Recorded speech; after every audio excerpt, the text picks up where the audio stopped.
Maqaa abbaa kan ilmaa kan hafuura qulqulluu waaqa tokkoon ni amannaamin kabajamootaa fi jaallatamoota maatiiwwan waaqayyoon kan jaallattan waaqayyo isiniin kan jaallatu hordoftoonni chaanaalii keenya hundumti keessan akkam jirtu akkam yoo nageessanii akkamiin turtanii guyyaa har'aatiin kan nu ga'e waaqni keenya galanni ulfini teessoo isaa aariyaam irratti saatiif haa ta'u mee jecha tokko isiniitti dubbiseetan gara ergaa dhufeetti darbaa.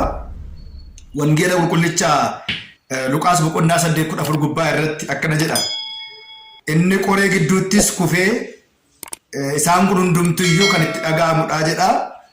Karaa irratti deemanii bara jireenya isaanii yaadaatiin qabeenyaatiin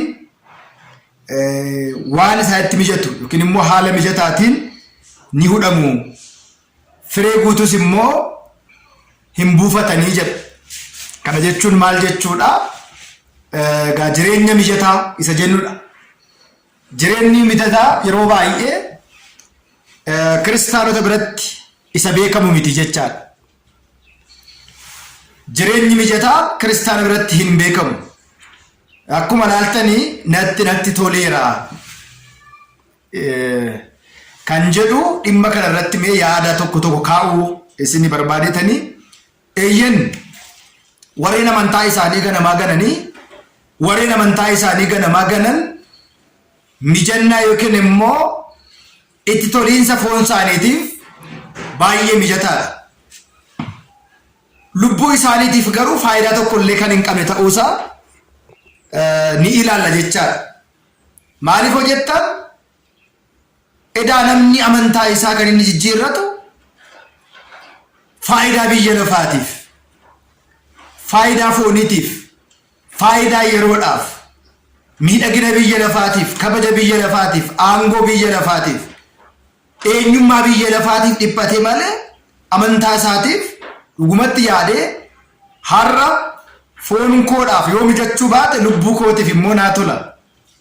Waaqayyoof jedhee yoon beela'e, Waaqayyoof jedhee yoon dheebodhe, Waaqayyoof jedhee yoon qorame, Waaqayyoof jedhee yoon hidhame. Foon koo irratti rakkoo ga'u hundumaa yoon damdamadhe lubbuu kootiif na fayyada jedhee namni tokko illee deddeebi'u hin jiru. Wangeela Luqaas boqonnaa 8:14 gubbaa irratti yaada fooniitiin, qabeenya biyya fooniitiin, duroominaa biyya fooniitiin waan qabamaniif, yaada biyya lafaatiin waan qabamaniif firee guutuu buufachuu hin danda'ani jedheetu fakkeenya kana qaba. Egaa ta'u malee kiristaanni gaafa uumame haala mijataatiif akka jiraatu yookiin immoo isaaf mijatee akka jiraatu otoo hin ta'in gooftaan keenya qoramuu isaatiin qorumsa keessatti akkamitti cimoo akka qabnu gooftaan keenya biyya lafaa keessa deddeebi'uu isaatiin rakkoon akkamii akka isa quunnamu. Kanaaf egaa anarraatii baradhaa jedhee gooftaan keenya qorichi keenya Yesuus Kiristoos akkuma dubbate isa irraa barachuun barbaachisaadha. Qorumsa, gidiraa, dhabuu, argachuu waan hundumaa biyya lafaa keessa gaafa jiraannu haala mijataatiif qofa jiraachuu akka hin qabne. Kanaaf namoonni baay'een waan foon isaanii kabaja foon isaanii waan barbaadaniif foon isaaniif waan isaan mijatu waan barbaadaniifidha amantaa isaanii baay'een isaanii kan isaan ganan. Egaa biyya lafaatti gaafa uumamnu akka nutti mijatuuf otoo hin ta'in qorumsis gidiraanis dhufuu akka danda'u isa kana immoo bira taruu kan dandeenyu kadhannaadhaan waan ta'eefidha. Isa kanaatiif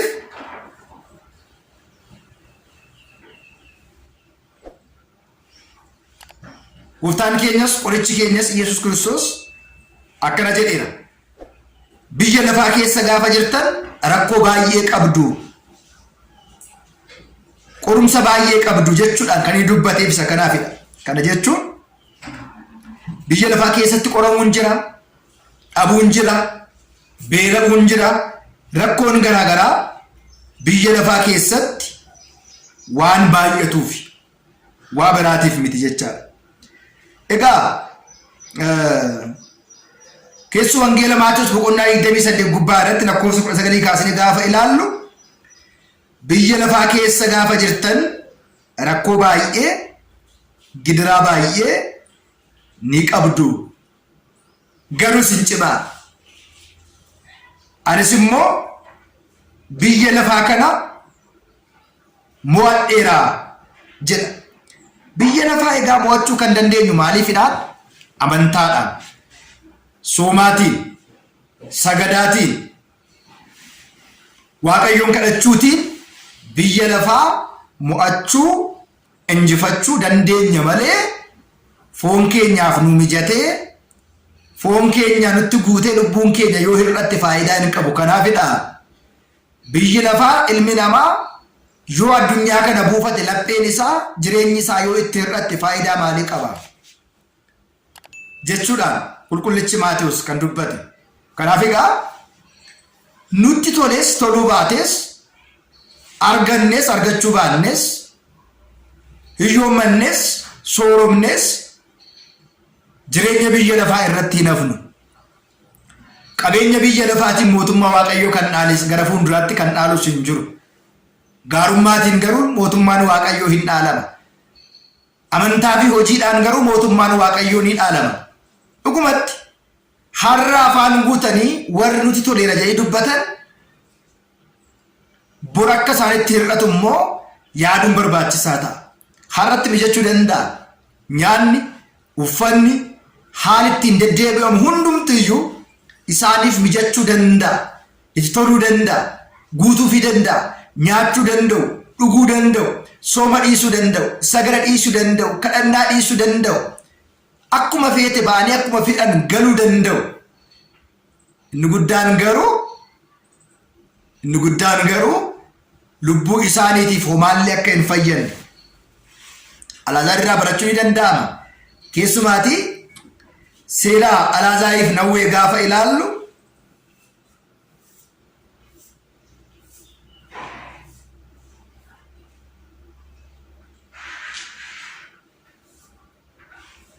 barumsa bal'aa hunda keenyaaf ta'uu danda'a. Warri gammachuu isaanii biyya lafaatti fixan yookiin immoo biyya lafaa keessatti fixan, biyya lafaa irratti warri qabeenya qaban, warri nyaatan, warri dhugan, warri bashannanan mootummaa waaqayyoo irraa carraa hin qaban. Maaliif?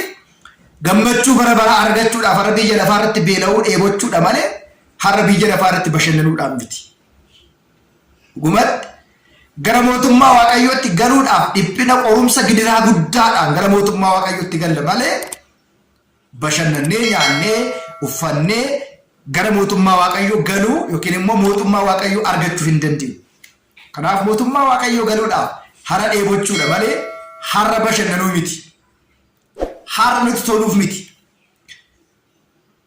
Har'a akka feena jiraachuuf otoo hin ta'in isa boriitiif hojii hojjennaa. Kanaaf egaa kiristaanni biyya lafaa natti toleera jedhee hin dubbatu. Sin dhimma kanarraati, qophii kanarraati, qophii dhimma keenyarraati maal hubattu isa jedhu isinis akka ilaaltanii fi akka hubattanii fi warri gidiraa keessa jirtan, warri qorumsa keessa jirtan, warri beeluu keessa jirtan, warri godaansa keessa jirtan gammaduu qabdu. Isin warri har'a beeloftan isin qulqulloota, mootummaan waaqayyoo kan keessanidha. Waa'ee beela, waa'ee gaarummaatiif warri dheebottan mootummaan waaqayyoo kan keessanidha. Warri araarsistan mootummaan waaqayyoo kan keessanidha. Gammadaa jedha.